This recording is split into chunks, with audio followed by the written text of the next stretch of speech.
I never thought I'd be the guy posting something like this, but here I am. My name's Mike, and I've been married to Lisa for about 8 years now. When we got married, I thought we had something solid, good job, a nice house, a dog, the usual. But lately, I'd noticed little things that didn't sit right. She'd become more distant, cancel plans last minute, and her phone, which she always kept close, suddenly became a fortress. I figured she was just stressed or busy, but then I caught the first real sign that something was off. It started around 3 weeks ago. I'd been working late at the office more than usual, and Lisa was acting weird about it. She'd call me, but sometimes she'd hang up quick or she'd seem distracted while talking. I brushed it off at first. Maybe she was just annoyed I wasn't home. But then, one night, I came home unexpectedly. I had a gut feeling, like a strange gnawing in my stomach that I couldn't shake. I figured I'd surprise her, see what she was up to. I walked into the house, and everything seemed normal, until I went to the living room and saw her phone on the coffee table sitting unlocked. I usually don't look through her stuff, but I was curious. I picked up her phone and started scrolling. Nothing suspicious at first, texts from her friends, some work emails. But then I saw a message from someone named Jake. I didn't recognize the name, but what caught my eye was the last message she sent him. "Can't wait to see you tonight.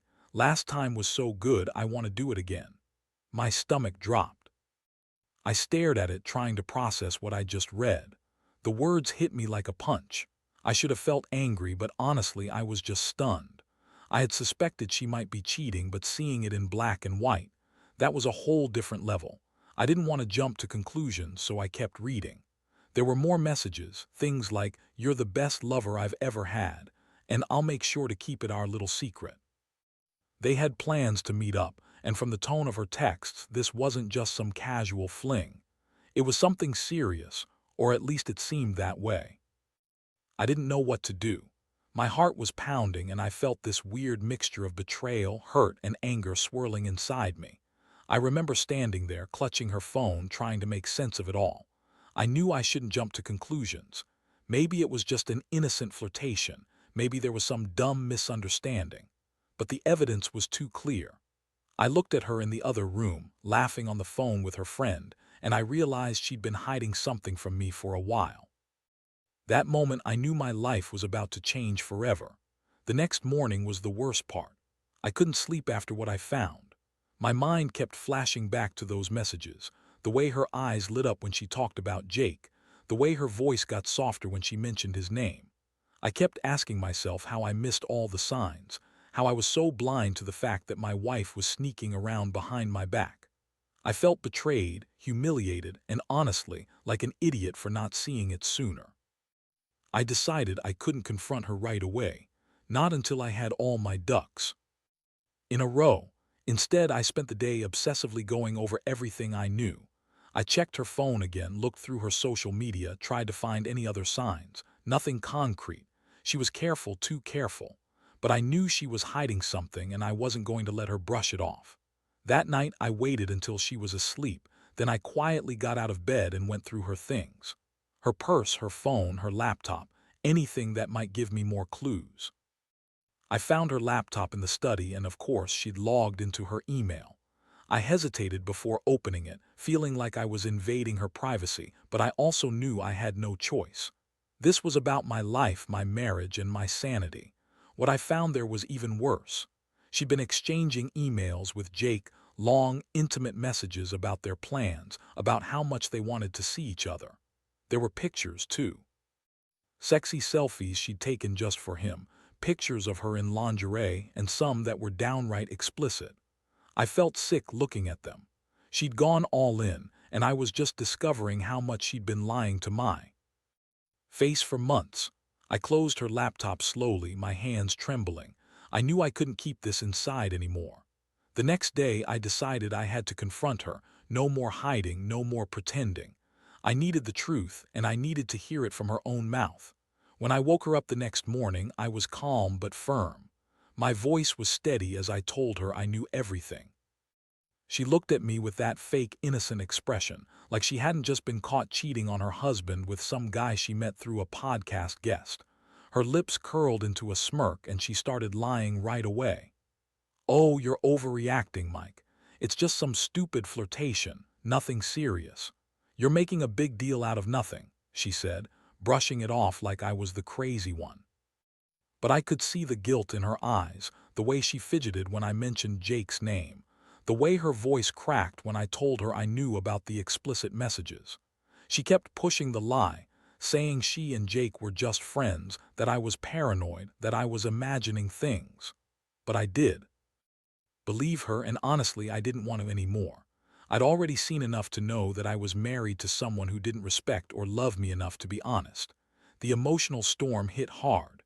I felt a mix of rage and deep sadness. How could she do this? How could she betray me like this, someone who loved her, who built a life with her? I kept thinking about all the plans, all the moments I thought were ours. I'd never felt this kind of pain before. It was like my chest was being squeezed and I couldn't breathe right. But at the same time, I knew I couldn't just let her get away with it, not without making her face what she'd done. So I decided I wasn't going to let her manipulate me anymore. I told her I needed some time to think, that I wasn't sure what I wanted right then. She looked annoyed, furious even, and kept trying to deny everything. But I'd already made up my mind. This wasn't going to be just another meaningless argument. I was done pretending that everything was okay.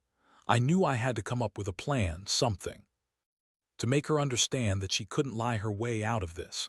I had to show her I was serious about ending this, whether that meant confronting her outright or maybe taking some time apart. I didn't know yet, but I definitely wasn't going to stay quiet anymore. Over the next few days, I stayed quiet, but inside my mind was racing with plans. I didn't want to just blow up and scream at her, although part of me really wanted to. I needed something more calculated, something that would hit her where it hurt. I knew she was a manipulative bitch. She always had been, especially when it came to getting her way. So I decided I needed evidence, not just my gut feeling. If I was going to confront her again or even consider leaving, I needed to be sure I had all the facts straight and that she couldn't bullshit her way out of it. One night, I decided to follow her. I hadn't told her I was onto her entirely, but I figured if I could catch her in the act again or see where she was going, I'd have her dead to rights. So I waited until she left for her book club that she kept claiming she went to every Thursday night. I followed her in my car, kept a good distance, and parked a few blocks away from her destination. Funny enough, she headed into a bar and not some flower shop or gym like she told me. I watched her go inside, her heels clicking on the pavement. I sat in my car, my stomach twisting, and watched her through the window. She was with a tall guy, Jake, I assume. They were sitting close, whispering and laughing like they were the only two people in the world. I saw her reach out and touch his arm a few times, and the way she looked at him, like she was lost in some fantasy. It confirmed everything I already suspected. That woman had been lying to my face for months, probably sneaking around behind my back to get her fix of excitement with him. I felt sick again. I wanted to storm in there, drag her out, and yell at her, but I knew that wouldn't do any good. I had to stay calm, gather my evidence, and decide my next move. When she finally left around 11 p.m., I followed her back home. She had no idea I'd been there, and I couldn't help but feel a strange mix of rage and relief. Rage because she'd betrayed me so badly, and relief because now I knew the truth without a doubt.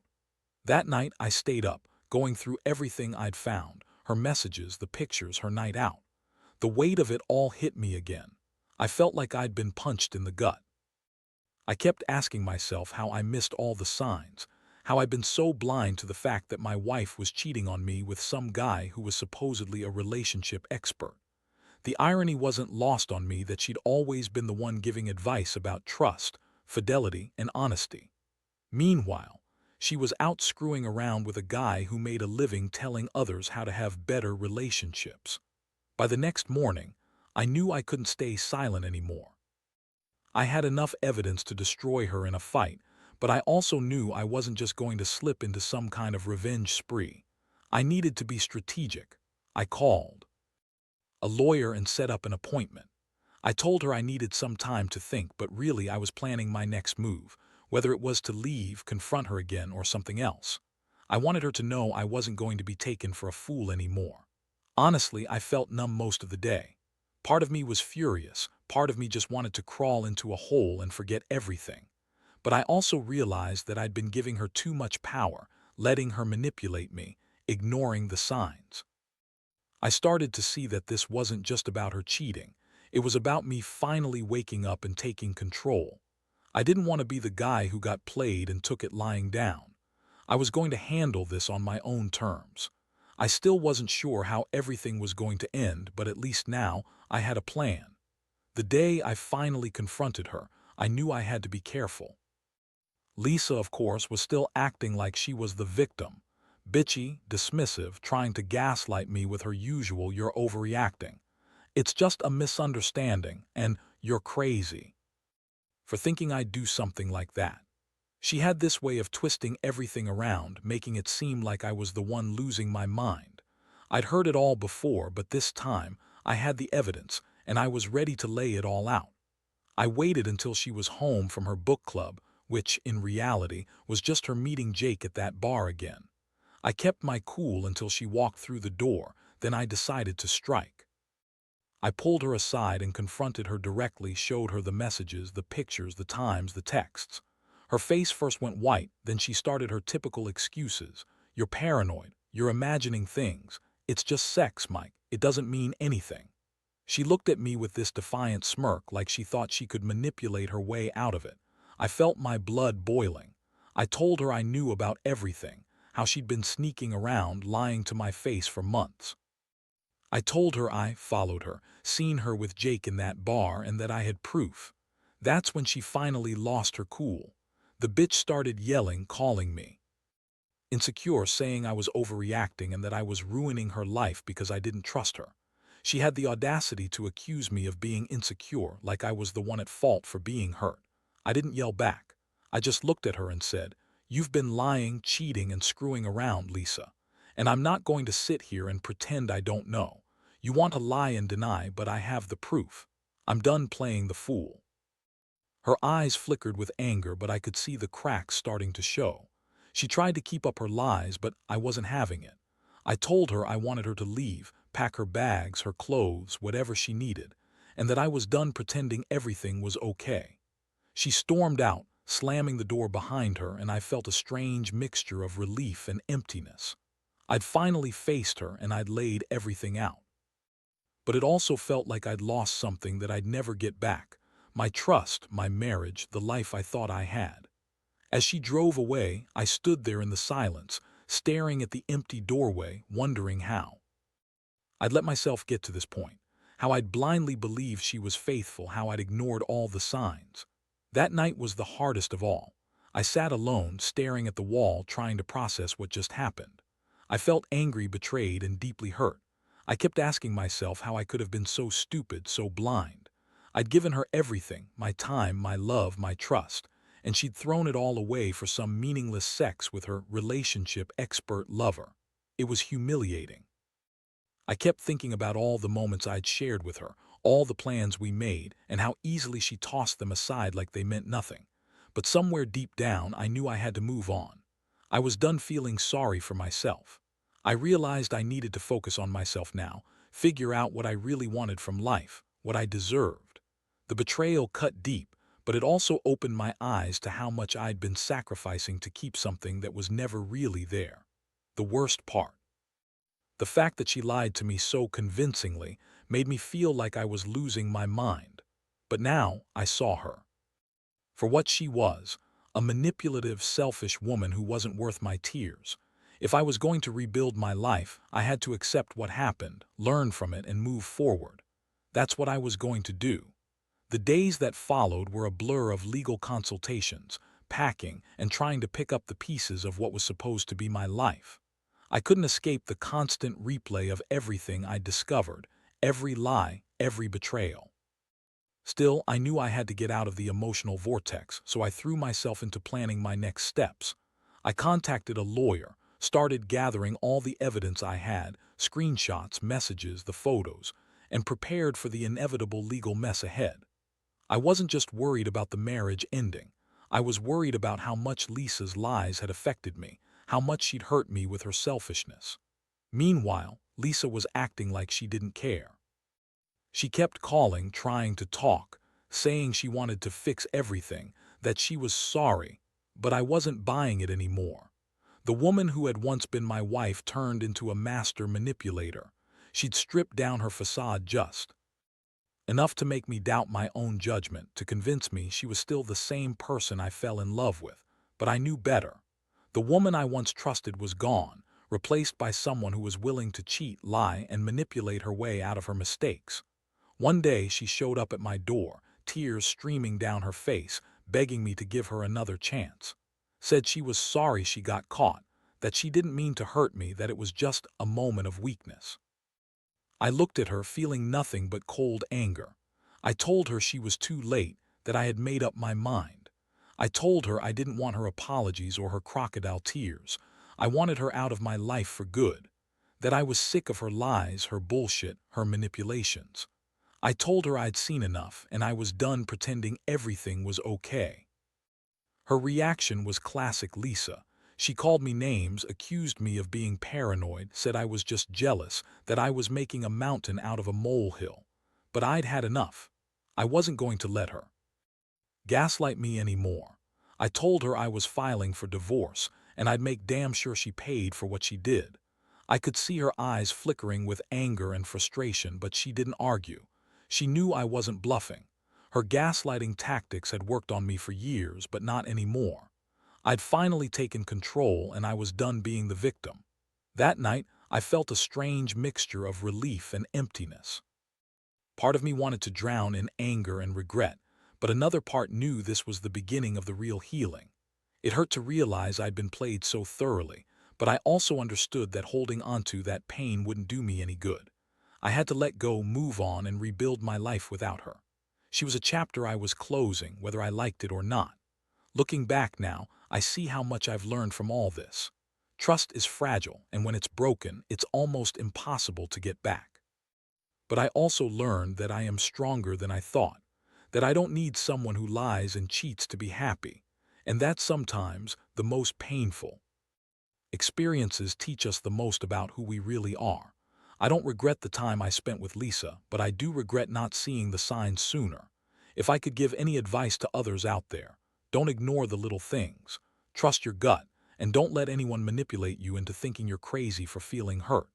Because in the end, your happiness and your self-respect are all you truly have. Now that I've gone through everything, I guess I'm finally starting to piece things together. I never thought I'd be in this position, married, betrayed, humiliated, and forced to rebuild from the ground up. But here I am. The divorce went through a few months ago, and I've been working on myself ever since. It's not easy, and some days are still a struggle, but I've learned a lot about trust, boundaries, and what it really means to be alone but not lonely. One thing I know for sure is that people can surprise you, sometimes in the worst ways, sometimes in the best. Lisa's betrayal cut deep, but it also made me realize that I deserve better. I deserve someone who loves me honestly, who respects me enough not to cheat and lie behind my back. Moving forward, I've become more cautious, more aware of the red flags I once ignored. I won't be naive anymore. Looking back, I wish I had trusted my instincts sooner. I wish I hadn't let her manipulate me into thinking I was the crazy one. But I also understand now that no matter how much you love someone, if they're willing to lie and cheat, they're not worth the pain. The biggest lesson I've learned is that I am enough, without her, without anyone who doesn't value me. My life is mine to shape, and I'm finally taking control of it. If I could give any advice to anyone reading this, it's this: trust yourself. Don't ignore the signs. Be honest with yourself about what you're willing to accept. And never let anyone make you feel like you're overreacting for feeling hurt or betrayed. Your feelings are valid, and you're not crazy for wanting honesty and loyalty. We all deserve that. It's a hard lesson, but I'm grateful for it because now I know who I am and what I stand for. So I'm moving on. I don't know what the future holds, but I do know I won't be settling anymore. I've learned that betrayal, heartbreak, and pain are part of life, things we can't always prevent, but they don't have to define us. I'll find happiness again, on my own terms, with a better sense of who I am and what I want. And if there's one thing this whole mess has taught me, It's that sometimes you have to lose everything to truly see what's worth fighting for.